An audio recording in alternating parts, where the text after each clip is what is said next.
everybody, welcome back to my next video. Today, as a dietitian, I'm going to talk about the high carb, low fat vegan diet and the nutritional gaps I believe that it could pose.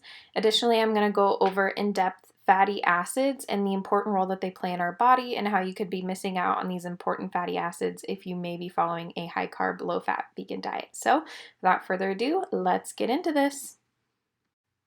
So firstly, let's talk about what even is a high carb, low fat vegan diet. If you have recently joined a vegan diet, you may have missed the big movement that this had probably about 2 to 3 years ago that is slowly fading off, but I feel it's important to go over the subject at least. So a high carb, low fat vegan diet is obviously plant-based and it is low to no overt fats and oils. Typically it is 15% or lower in fats in your diet.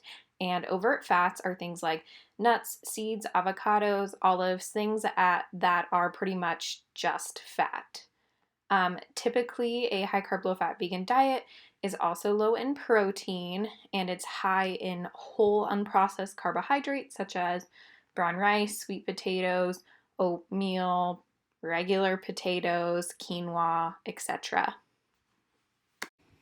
So why is a high carb, low fat vegan diet popular? Why is it something that a lot of people go to when they go vegan? Well, first off, it is lower in calorie density, which means that most people find great success in weight loss. When you swap things like oils for things like potatoes, you're going to lose weight. Additionally, like I just said, eliminating junk foods, those high calorie dense food equals weight loss. You're going to get results. I think most importantly, it's praised by many influencers and doctors because of this result, so why wouldn't they praise it? It's promoted a lot. And lastly, again, results. That is what draws people to this diet. I don't think a lot of people come to this diet for reasons other than weight loss results. So now let's talk about the gaps in a high carb, low fat vegan diet and why I'm doing this video to begin with. And the first is going to be the point that we'll be talking about in depth today, and that is the benefits of healthy fats. When you're eating a diet so low in overt fats, you're going to miss out inherently on these benefits such as omegas, DHA, EPA, vitamin E, hormone health, skin health, etc. The list goes on. Next is what we'll be going into next video, and that is low protein. And I'm not talking about a general protein deficiency, but you could have gaps in certain amino acid intakes if you're eating such a low percentage of your diet in protein. You need to track your protein and be purposeful with the specific sources of protein that you're eating. And next, a high carb, low fat vegan diet should be used as a therapeutic diet. I will say it again, a high carb, low fat diet should be used as a therapeutic diet, not a lifestyle diet unless you have specific diseases. So a high carb, low fat vegan diet as a therapeutic diet, which means it's a diet used to treat specific disease states. It is totally meant to be temporary and also under the supervision of a medical professional, most likely a dietitian or a doctor.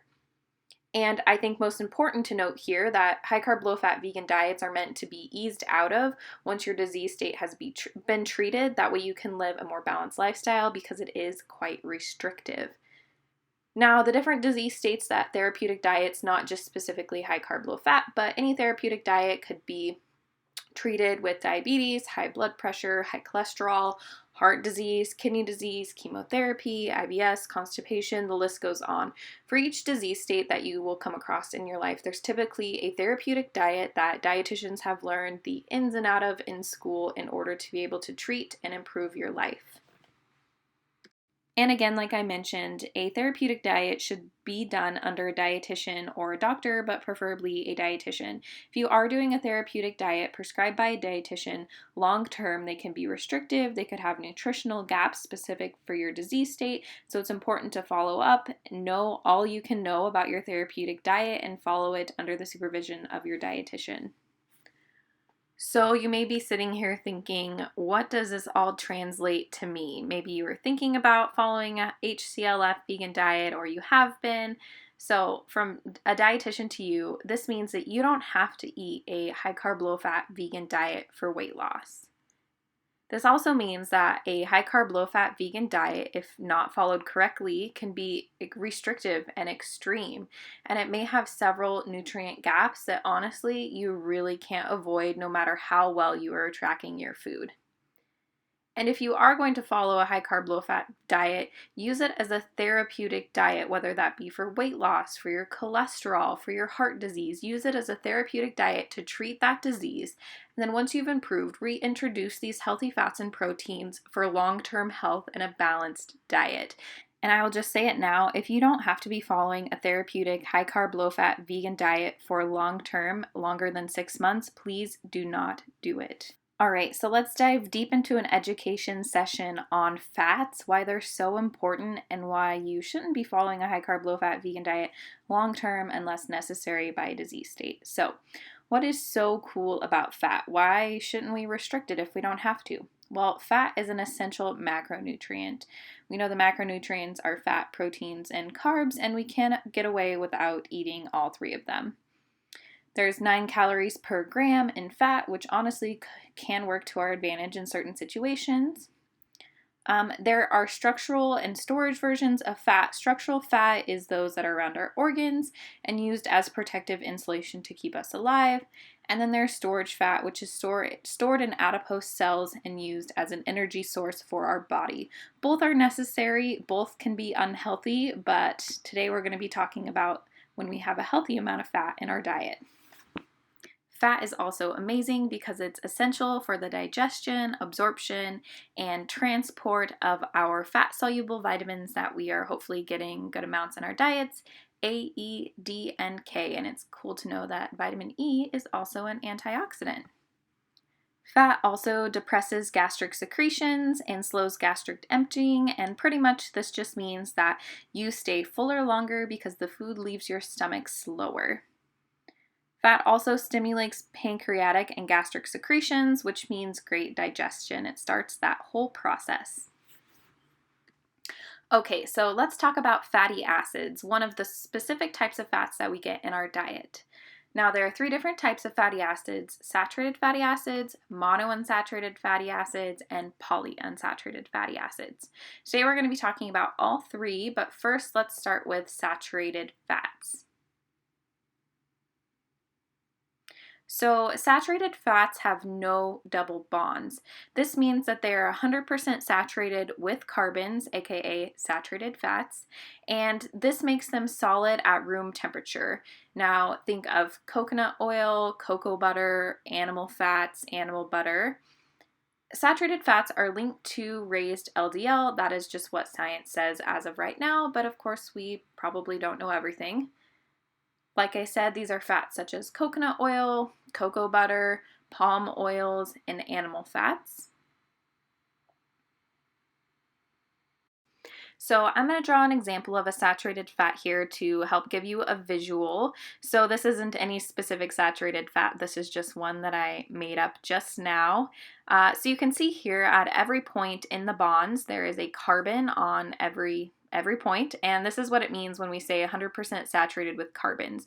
There are no double bonds. So this is just an example of what a saturated fat looks like. So now let's move on to the second type of fatty acid, and that is monounsaturated fats. So monounsaturated fats, the name helps explain it, I believe, which is pretty nice. So this means that mono, there is one double bond, watch me struggle there, which is not 100% saturated with carbons because we have a double bond. So these fats are liquid at room temperature, but often are solid when they are chilled, when you put them in the refrigerator. And research shows that monounsaturated fats in our diet can decrease LDL, which is our bad cholesterol, and maintain HDL, which is our good and helpful cholesterol. So again, I'm going to have a picture or drawing of a monounsaturated fat. As you can see, this is no specific fat in particular, but we have our carbons coming off of each end, but not where that double bond is, and that's just due to the chemistry makeup of atoms and how they bond together. You can't have 2 carbons there. So these are fats such as nuts, olives, avocados, canola oil, soy, sesame, These all are a great source of monounsaturated fats. So now we will move on to the last fatty acid, last but definitely not least, and the one we're going to pay the most attention to, and that is polyunsaturated fats. Now, again, in the name, more than one double bond poly. It is not saturated with carbons because of those multiple double bonds. Polyunsaturated fats are also liquid at room temperature, solid when chilled. Some of them, think of if you put flax oil in your fridge, that's not solid. So depending on the double bonds and the stability of them. What's so important about PUFAs, or polyunsaturated fats, are the omegas. So here I'm doing another drawing, just a random fat, and you can see here that we have more than one double bond. I'm highlighting these all in orange, and this is what gives it its wonderful quality. These are fats in walnuts, avocados, flax seeds, soy, Brussels sprouts, oddly enough, chia, hemp, all of those things that people always say, eat your healthy fats. These are your PUFAs, your polyunsaturated fats. So specific PUFAs convert to omegas, but not well. It's important to know that this translation is not efficient, and that's what we're going to talk about next. So now that we know the basics of fatty acids, saturated, mono, and polyunsaturated fatty acids, we're going to dive deeper into the polyunsaturated fatty acids. Now we're doing this because we just learned that our omega-3 and our omega-6s come from polyunsaturated fatty acids. So specifically, why are omegas important to our health? So omegas are so important because research links them to healthy heart and brains, and specifically when it comes to aging of our heart and our brain cells. So I'm going to break it down here, and bear with me because this can be kind of confusing, but we have our polyunsaturated fat, and one polyunsaturated fat that we can get is alpha-lenoleic acid, or ALA. Now, in our body, ALA is where we get our omega-3s. Now, omega-3s are where our body can convert them to DHA and EPA, a specific elongation and conversion process, which is honestly not great. Only 2 to 5% of EPA and 5.5 to 1% of DHA can convert from omega-3. What's actually really cool is that microalgae are the only species that can produce DHA and EPA directly, and typically omnivores get their DHA and EPA from fish and marine life. But as vegans, we don't eat marine life, so how do we get our DHA and EPA? Because the conversion rate is so low. We'll talk. And the next two polyunsaturated fats that we can consume are arachidonic acid and lenoleic acid. I'm not sure why I wrote EA, not LA. And these are where we get our omega-6 in our diet. So if we get these omega-3s and omega-6 from polyunsaturated fatty acids in our diet, what is the correct ratio? Well, the ideal ratio of 3 to 6 is 2 to 1 or 3 to 1, meaning that we need to eat at least 2 to 3 times as much omega-3s as we do omega-6. The difficult part of this is omega-6 is so heavily abundant in a processed diet. You can see here omega-6 is in soy, corn, cotton, and safflower oil, whereas omega-3 is in all of those deemable healthy fats such as walnuts, chia, hemp, algal oil, and Brussels sprouts. So it can actually be quite hard, and the typical American eats way too much omega-6 to omega-3 ratio. And that is so problematic because you can't overcompensate one for the other. And omega-6 is actually pro-inflammatory, whereas omega-3 is anti-inflammatory. So you can see I wrote that there. Omega-6, too much of it leads to inflammation, and omega-3 is actually anti-inflammatory. And just because omega-6 is pro-inflammatory doesn't mean that we shouldn't eat it in our diet. We just need to have the correct ratio. So let's go back to DHA and EPA really quick because I think that this is one of the most important takeaways. So as you know, vegans do not eat marine life, and marine life are able to get their DHA and EPA from these microalgae, but we are not able to get that. We're not down on the sea munching on those microalgae.